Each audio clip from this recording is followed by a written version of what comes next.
New at 6, there's now a police investigation into a claim that 3 Tulsa school board members violated the Open Meetings Act. FOX23 examined the police report, which was filed by another school board member. FOX23's Tanya Motorzitsky is live outside the TPS Education Service Center to tell us how it relates to the hiring of the new TPS superintendent.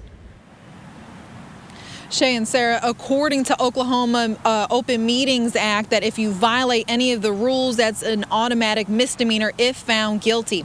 Now, according to these police documents, it's looking like that there was a potential, or alleged, I should say, conversations that were not on the agenda in that executive session, as well as folks talking to media about what happened in executive session.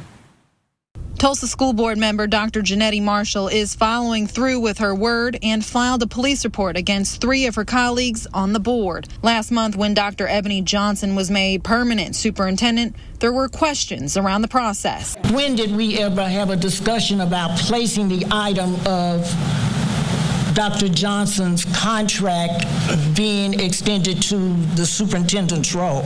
After executive session, Marshall told media that an Open Meetings Act was violated. It sets a precedent because it says that boards now feel that they are able to do whatever they want to do, regardless of what policy is. Last month, I texted Vice President John Croissant about possible violations.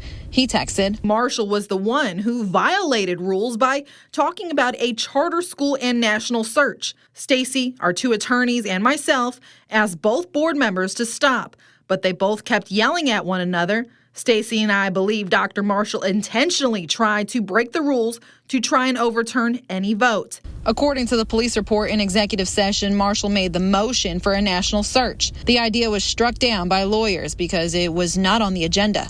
Documents say Dr. Jerry Griffin also discussed the search and how to fill vacancies. After 30 minutes of discussion, Marshall asked, why do we have to talk for 30 minutes if we are not allowed to because it's not on the agenda?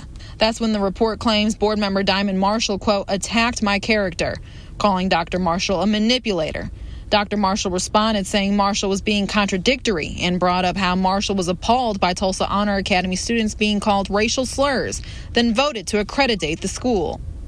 Marshall responded that she was stuck in a difficult situation. Dr. Marshall claims Marshall pulled out her phone and started to text. Dr. Marshall then left the room and says she realized Marshall violated an Open Meetings Act. Then Croissant and President Stacy Woolley did for talking to the media about it the next day. This is an ongoing investigation, and as we learn more, we'll update you here on air and on the free Fox 23 News app. Live covering news that matters, I'm Tanya Motorzitsky, Fox 23 News.